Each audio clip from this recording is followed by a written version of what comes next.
Hello guys, and welcome to another reaction video. So as you guys know, Lucario is this is the mascot of my channel. So we're going to be a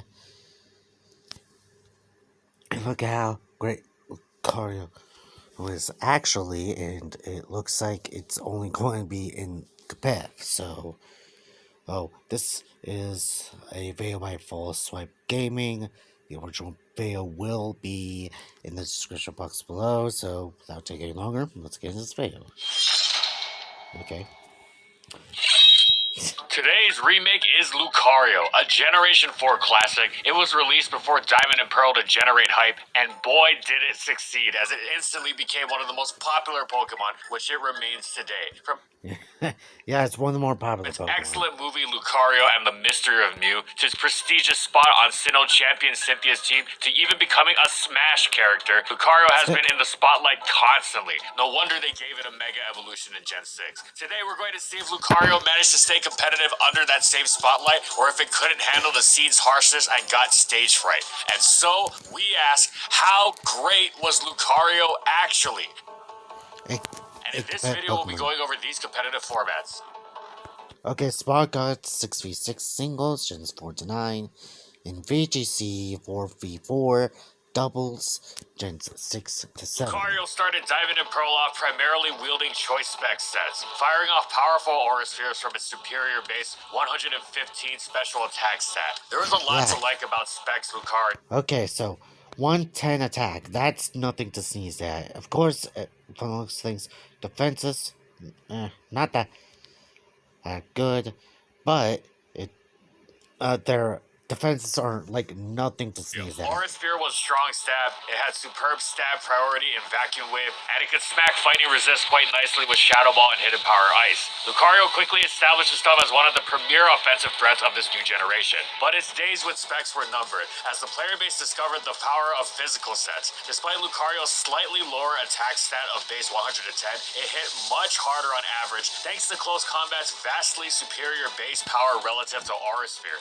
If we consider the example of both moves hitting a bulkless Shaman, whose defense and special defense are equal, Life Orb Close Combat easily outdamages Specs Aura Sphere. Close Combat's colossal crushing capability catapulted Lucario to new levels of consistency and celebrity. It wasn't just stronger fighting stab that made Sword Stance Lucario better either. Say you wanted to run a Lucario that boosted itself through a setup move, so you couldn't be taken advantage of through choice locks. Special Lucario was also outclassed in this department, not just because of its lower power with Life Orb Aura Sphere, but because its setup move, Calm Mind, was the weaker option as well, whereas the already stronger physical variant was boosted even further with Sword Stance.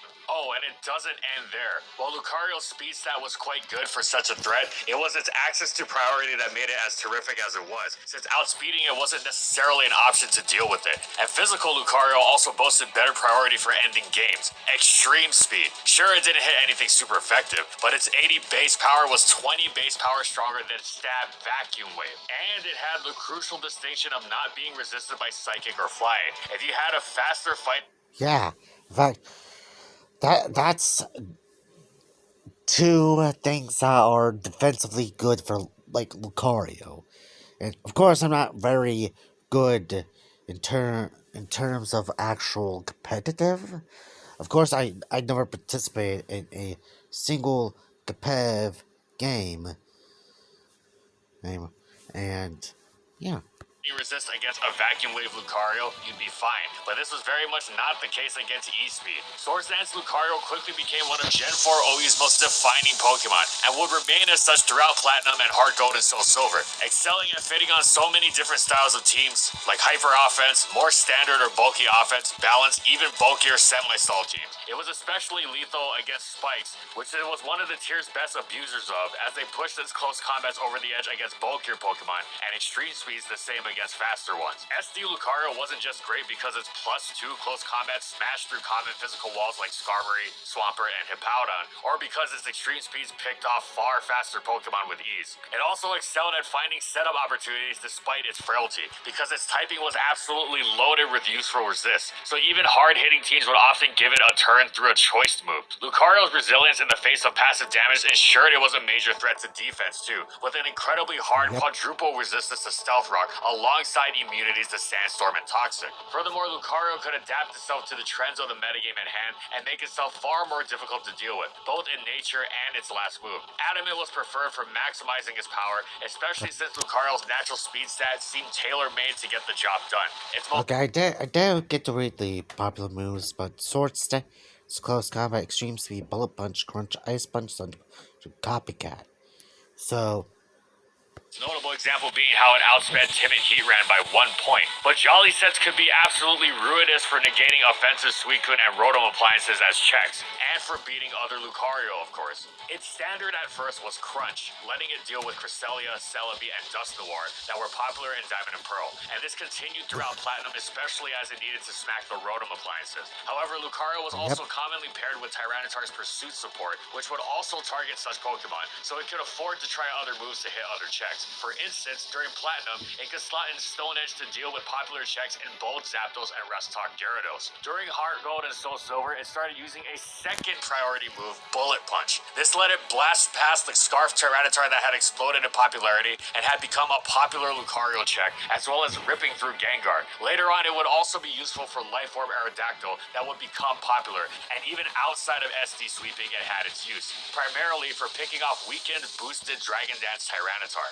Eventually, Lucario shifted to using Ice Punch in the last slot for what had previously been considered its best, most immovable answer, Gliscor. Previously, Lucario had been paired with Gliscor lures like Mix, Flygon, and Tyranitar. Eschewing Ice Punch since it was pretty much meaningfully only for Gliscor, and since Gliscor was faster, it had to be used on the switch, unlike Lucario's other preferred coverage moves. However, now Ice Punch also let it tear through the newly popular Nidoqueen, whose ability to take on other Lucario variants had been a big part of its increasing usage. This brought Lucario new life as a destroyer of new forms of Stall, especially as bold Zapdos had made a resurgence as well. As amazing and defining as Swords Dance Lucario was, it wasn't the only set it could run either. Specs was left behind in Diamond and Pearl, while others emerged as the generations progressed. The first, Agility, had a spell of great popularity and success in Hard Gold and Soul Silver. yeah, Jelly is pretty good, especially with like increasing speed. Like, a lot of competitive users might know a lot more about this kind of stuff, but uh, I I don't really I don't honestly dabble in VGC too much, the video game championships, but of course I am only at least giving what I think is probably good, especially playing Elite Redux. Since yeah, Elite Redux is like, I think it's like forcing me to like think more competitively. Okay.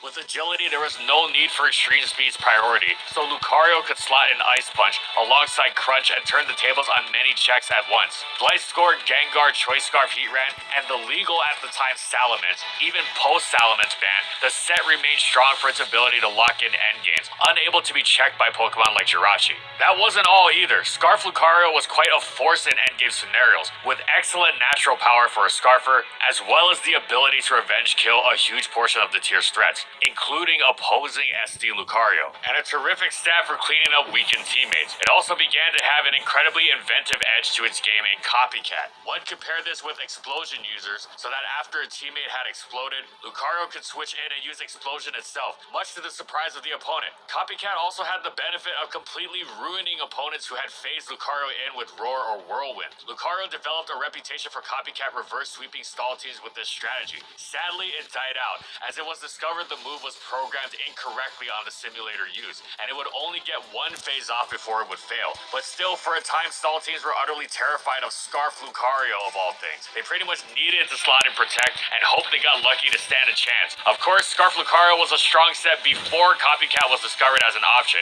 and continued to be one afterwards. Still, above all else, Swords Dance was Lucario's defining variant. It was considered the best late game sweeper in the tier for a long time, and by a significant margin. Little else except maybe agility and Polion can match the sheer terror and sweep potential of when Lucario was revealed at the end of a battle. It was so scary that it became somewhat of a running joke. The unrevealed last Pokemon would always be Lucario, but Lucario was simply so excellent it didn't matter. It would still rip through everything. It did slow down a bit over the years as leftovers Fire Punch Jirachi took over the metagame, a Pokemon famous for its resilience that made it difficult for Lucario to pull off sweeps with ease it had before, but still this was little more than a small bump in the road. Lucario remained one of the most terrifying Pokemon around. After all, Jirachi certainly wasn't switching into Lucario, so overall, Lucario was one of the best, Yeah, in fact, Jirachi's stats are basically equal across the board. most metagame shaping Pokemon in Generation 4 OU, and was a significant force to be reckoned with. Oh, and that's not all. Lucario wasn't just also good in Ubers, it was arguably better. Okay, so Sword Stance, Agility, and Attacking Lead. He popular moves being Sword Stance, Close Combat, Extreme Speed, Crunch, Agility, Ice Punch, Stone Edge, Counter, and Payback. Like, I have to be Life Its Orb and base 90 Focus speed Sash. tier was very strong for the comparatively slower Uber's metagame. Most notably, it shared this speed with the likes of Groudon, Kyogre, Dialga, and Giratina Origin, and these Jeez. Pokemon were usually slower. Lucario cut through Ubers the Yeah. same way it did OU. After a Swords Dance, slower Pokemon got close combated into oblivion, and even the monstrously bulky Groudon with some spike support, with the exception of Giratina Origin, Giratina, and Cresselia, who got crunched something fierce. Lucario's close combat was Yeah, also that's notable as one of the hurt. few attacks in the tier capable of truly scaring the incredibly bulky Dialga. Meanwhile, faster Pokemon like the Laddie Twins, Darkrai, Mewtwo, and Scarfers, as well as Swift Swim Kingdra, would get shredded by extreme speed. What made Lucario so ferocious was how effortlessly it grabbed Swords Dance opportunities, mostly due to its resistant laden typing that made it easy to get a free turn off of the many choice attacks it could take advantage of. Especially when one such attack was so often Draco Meteor, meaning the opponent would be at Yeah, and Stealth Rock would probably not be a good idea, especially if the usage of a Lucario. Or since Lucario does quad resist rock. -2 special attack and couldn't even try to brute force through Lucario's frailty. Nope, the Swords Dance was going off, and that quite often meant the game was over. Lucario made a superb pairing with Rayquaza. They both barraged the opponent with Swords Dance extreme speeds, and they could get set up against the attacks that threatened the other. Lucario was also utterly devastating when paired with Wobbuffet, who could generate even more free turns for it by encoring opponents with a harmless move that Lucario could set up against, like Toxic. And even better, Wobbuffet could also set up Safeguard, which prevented opponents from statusing Lucario. Forget Will-O-Wisping it with Giratina or Thunder Waving it with Lugia or Cresselia. Overall, Lucario was an enormous threat and a defining metagame force in Ubers, capping off an incredible debut generation. Amidst Gen 5's masses of power creep, many of it fighting type, the player base didn't lose their enthusiasm for Lucario. On the contrary, Okay. Gen 5 OU said Sword Stance, Close Combat, Extreme Speed, Ice Punch, Chest Crunch, and Life Orb. Believe it was justified. once again poised to excel, and there was even potential for a new form of greatness, as it received Nasty Plot, finally able to match its physical boosting on the special side. Indeed, Nasty Plot sets were quite popular at first, especially as their use of Vacuum Wave as their priority also gave Lucario excellent utility as a revenge killer for the incredibly broken Excadrill. The extra help against Terrakion was very welcome too. Lucario Yeah, Escadrille, I think, is a pretty solid, actually. The Ground Steel is like one of the more better dual types, especially when Gen 6 rolled around, introducing the Fairy type, buffing Steel. would sometimes go as far as running Air Balloon over its usual Life Orb, which allowed it to actually turn Excadrill into setup fodder for Nasty Plot. The Air Balloon was also useful for Swords Dance variants Lucario to act as an Excadrill check and would help it in one-on-ones against the likes of Garchomp and Landorus. However, after Excadrill's ban, players not only ditched the Balloon, they also ditched the Nasty Plot variant. They no longer needed to scramble to check Excadrill any way they could, lessening the need for Vacuum Wave, which otherwise remained a much less useful priority move than Extreme extreme speed. Additionally, Aura Sphere's lower power relative to close combat also stood out in a metagame as focused on power as Gen 5. Thus, Swords Dance Lucario once again became the standard, and it immediately demonstrated itself to be one of the metagame's elite sweepers. Once again, it found plenty of setup opportunities against the many choice moves it resisted, and it could sweep at a moment's notice, especially with the double. Jeez. Yeah, Steel would do that to someone. Steel is like one of the more resisted types, especially to losing like Ghost and Dark in Gen 6.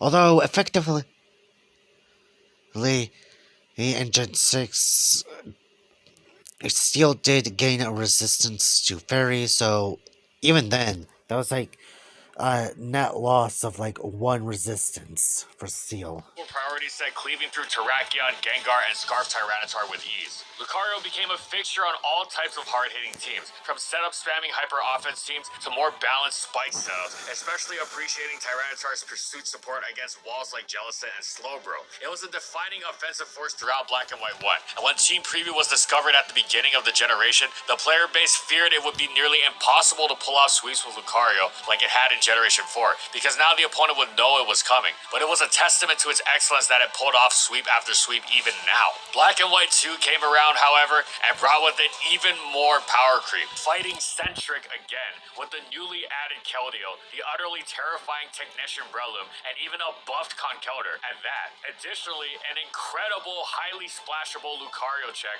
Landorus Therian, was added. All this in addition to Lucario's very limited defensive utility in a game more overrun by threats than ever, began testing its OU viability, and though it seemed like the same old Lucario had always been, its usage began to lessen, especially at higher echelons of battle, as the player base realized that, while it was by no means a bad Pokemon, there was just very little point in using it over its competition, and this was especially exacerbated with Reuniclus eventually coming to dominate the metagame. Lucario never fell out of OU before the generation ended, but no serious Gen 5 player would consider it a true OU Pokemon. It completely ceased to be seen in high-level play. It was a sad end to what started out as another massively successful generation for the Aura Pokemon.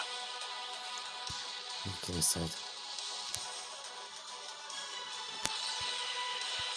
Fortunately, Lucario was launched back to OU stardom in Generation 6 with the addition of a hilariously powerful Mega Evolution. Looking back at it, it is Aegislash-esque in how it was one of those.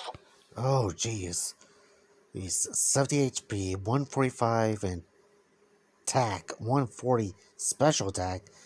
Oh jeez, 120 speed, yeah. Pokemon where you wonder how it wasn't banned immediately. Okay, at first there were more pressing things running around, true. However, once Deoxys and Mega Kangaskhan and Mega Gengar and Mega Blaziken were out of the picture, it baffles the mind how Mega Lucario lasted as long as it did. Perhaps it was the fact that it was comparatively not as outrageous as those others, but it really wasn't far behind. Now, Mega Lucario's base 145 attack and 140 special attack were monstrous, of course, but in and of themselves, they weren't that outrageous. Landorus and Thundurus Therian had long been OU after all. However, it didn't end there. Mega Lucario's ability was adaptability, which meant its stabs hit incredibly hard, as they received a double boost instead of the usual 50%.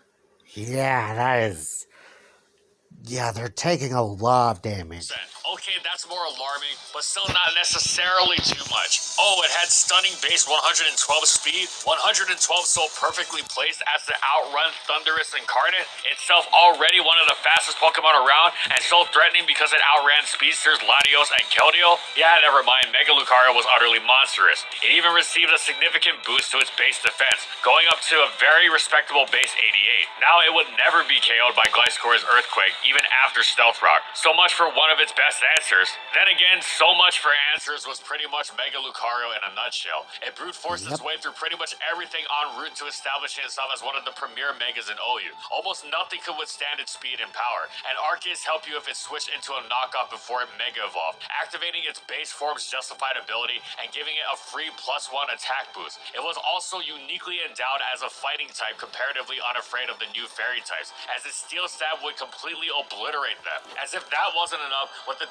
Yeah, but then again, Steel itself is a pretty incredibly, incredibly broken defensive type.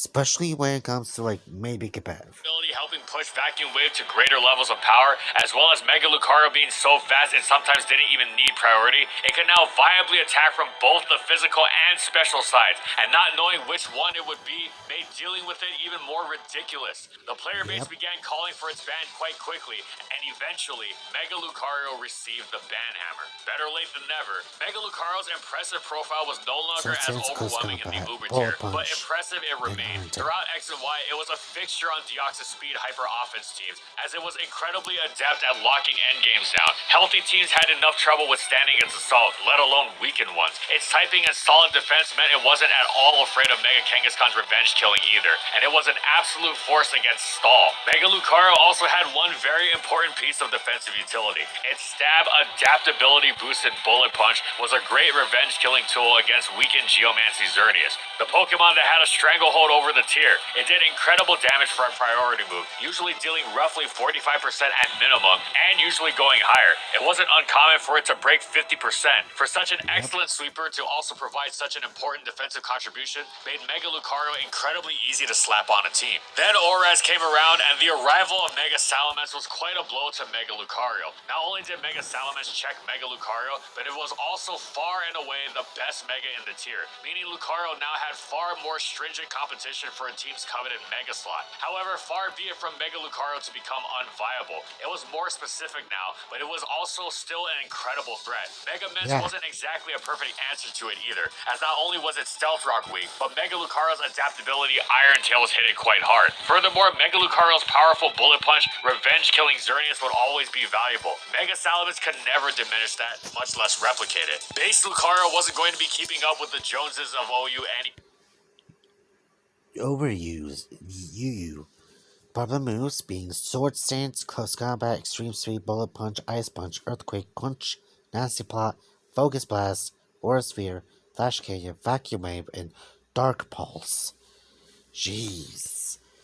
more, but it found a new home in UU, with a power level reminiscent of the standard metagames pass it made its name in, and it thus had no problem establishing itself as a threat. After a boost, whether Swords Dance or Nasty Plot, it tore through defensive Pokemon, while offensive Pokemon were picked off by priority. Many of the tier's fastest Pokemon, like Mega Aerodactyl and Scarf Hydreigon, stood nary a chance against Lucario's arsenal of priority. Some players even began using Focus Blast as fighting stab on Special Lucario. Its accuracy made it incredibly risky, yes, but it was actually the single strongest move Lucario could use, and this let it blast through the tier even more effectively. Its vast array of coverage also constantly kept opponents on their toes. Not only could you get blasted by an unexpected coverage move, the very possibility of that coverage move meant Lucario could play it like it had it, and cause chaos even if it was in fact walled. Sadly, it wasn't all sunshine and roserades for Lucario and UU. Its biggest issue was that there was a lot of excellent fighting type competition. Most notably, Cobalion shared its typing, and yes, it wasn't as strong, but its far superior speed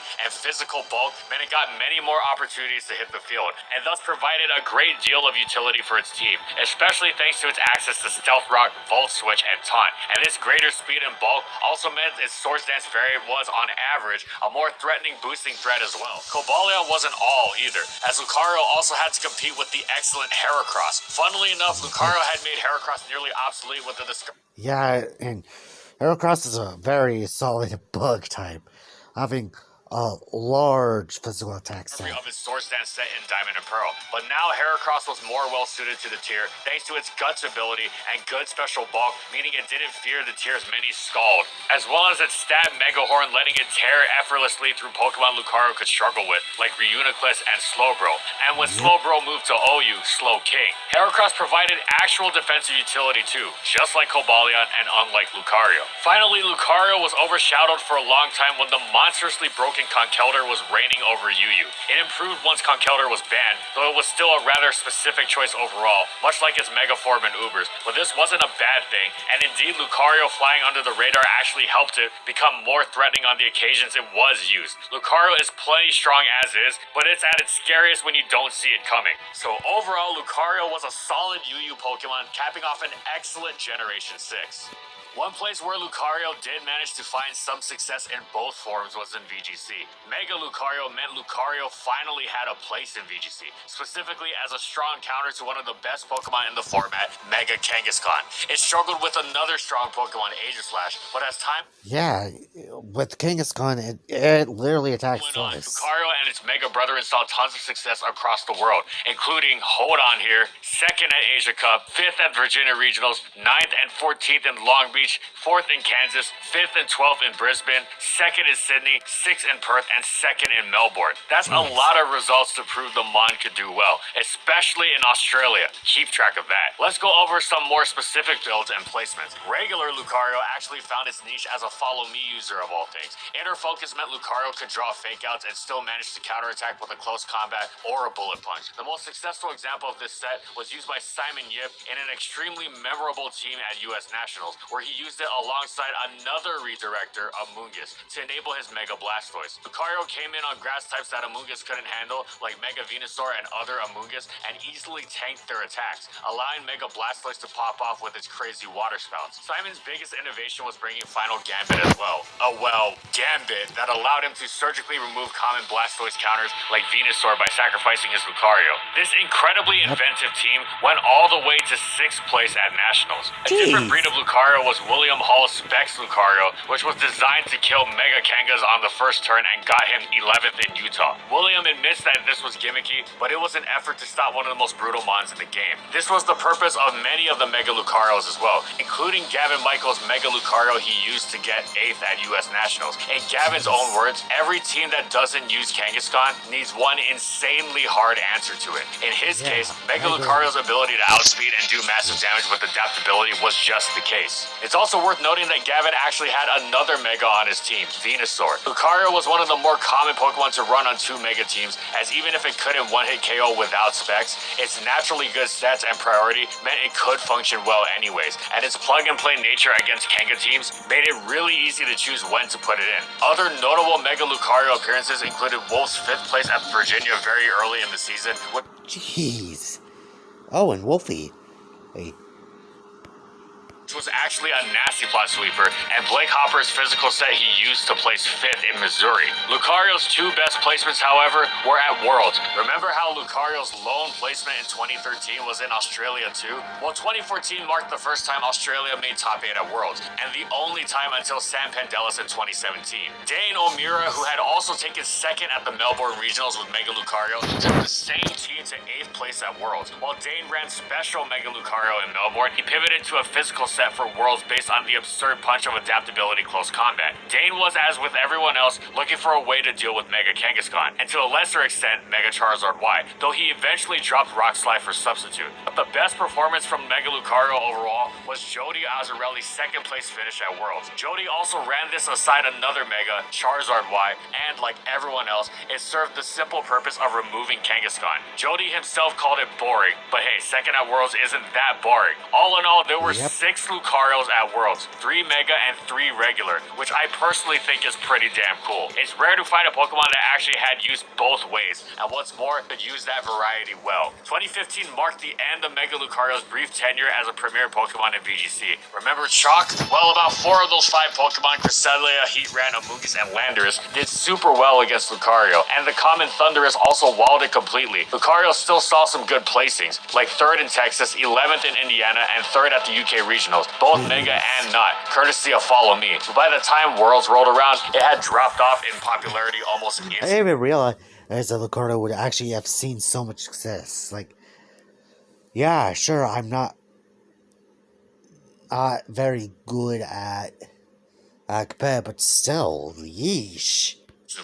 Lucario's Steel Stab got a massive upgrade in Generation 7. It traded in Iron Tail, whose 100 base power was strong, but whose Okay, so the Uber set is Sword Stance, Mash, Close Combat, and Bullet Punch. 75% accuracy was So unreliable 70% for moves. Meteor Mash, whose 90 base power wasn't far behind, and whose 90% accuracy was far more consistent. It was like Gyarados using Waterfall over Aqua Tail. Furthermore, Mega Lucario loved Gen 7's new Mega mechanics, where it would immediately receive its base 112 speed on the turn in Mega Evolve, as opposed to the previous generation, where it would still be base 90 as a Mega, thus limiting it. But such limitations were no more. It's unlikely it would have returned to OU anyway, given how badly it mangled the tier before. before, but with this new mechanic there is absolutely no shot. Mega Lucario excelled in Ubers once again, performing the same role it had previously in providing a superb threat on hyper offense teams, often but not always led by Deoxys speed. It thrived at blasting through opposing teams alongside Primal Groudon, one usually helping weaken the opposition for the other. Taking on both of them,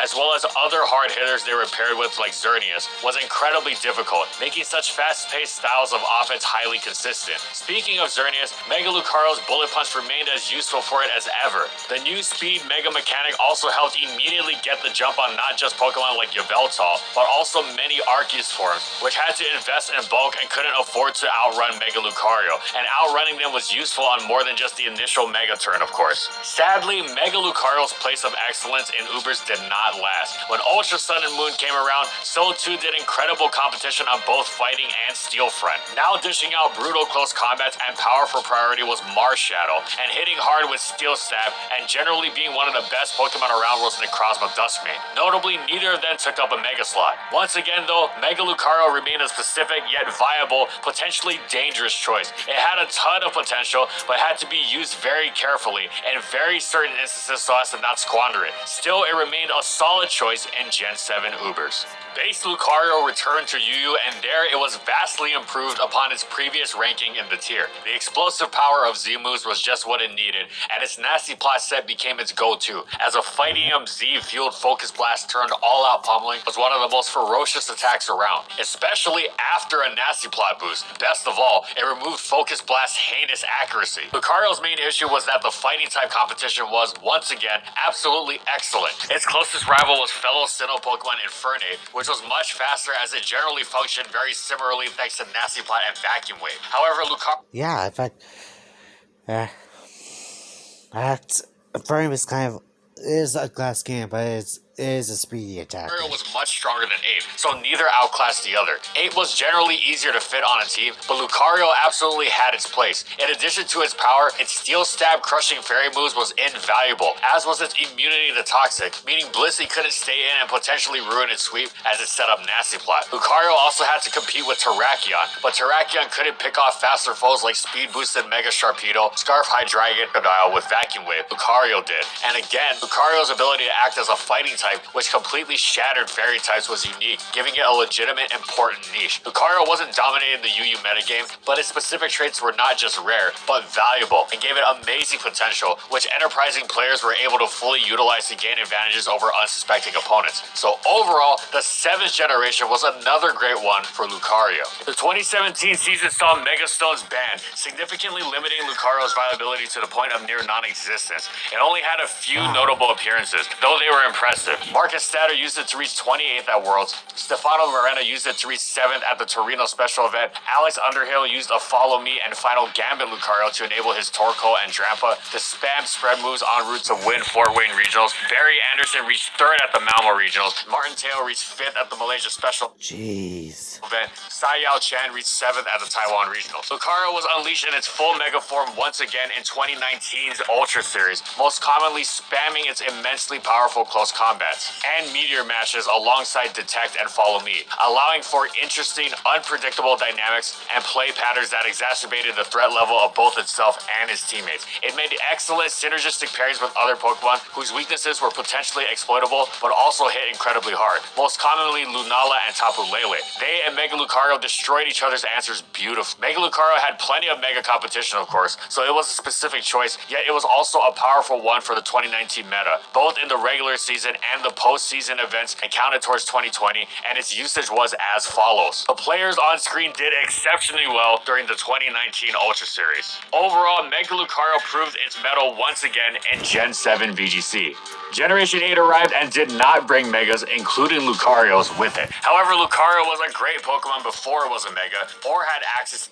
Oh, okay, so it's went back to overuse with Close Combat, Mirror Match, Extreme Speed, and Dark Pulse. Z-moves, for that matter, and continued to show its greatness in Generation 8, where it started off in UU. Its physical stabs hit mostly everything hard immediately, without needing to set up, with Extreme Speed picking off the Pokemon that barely hung on immediately afterwards, with the exception of Doublade. Oh, never mind, since it didn't need Swords Dance to crush everything, Lucario could simply slot in Dark Pulse and blow through Doublade with ease. Mixed Lucario was a simple Pokemon. Get it on the field with switch move, using teammates to bypass its frailty, and watch everything in its path drop. Sadly, with DLCs coming around, Lucario was no longer nearly as impressive in its new power-crept surroundings. Thus, for the first time, it dropped to RU. There, it was as impressive as the idea of Lucario and RU sounds, and it remained that way for the rest of the generation. A simple set of stabs, E-Speed, and Swords Dance blasted its way through pretty much everything in the way Swords Dance Lucario always had. Slower walls got crushed by stab, faster threats got dropped by E-Speed. Not only did Lucario utterly thrash tier staples like Registeel and Umbreon, it was even scarier now that Inner Focus blocked Intimidate. Forget trying to pivot Incineroar into a Meteor Mash to slow it down, for instance. Try to slow it down with status and you'd be met with Misty Surge, Galarian Weezing for your trouble, protecting Lucario from debilitating burns or paralysis. And Lucario's frailty was the easiest thing in the world to bypass when switch move users were absolutely everything. Lucario was a powerful RU Pokemon. It didn't dominate in a flashy way, but one would fear seeing it in Team Preview, and it would legitimize that fear through its endgame sweeps. Same as it ever was, Lucario let loose in Gen 8 once again. What's that, you'd say? You want more power on your Lucario? Why, in Generation 9, it can utilize Terastallization specifically to that end. What specifically? Well, Popular moves: Sword Stance, Close Combat, Meteor Mash, Extreme what if you Sequence. used it to use Extreme Killer Arceus outside of Ubers? Yes, that's right, Terra Normal Lucario was the Pokemon for the job, becoming even more of a lethal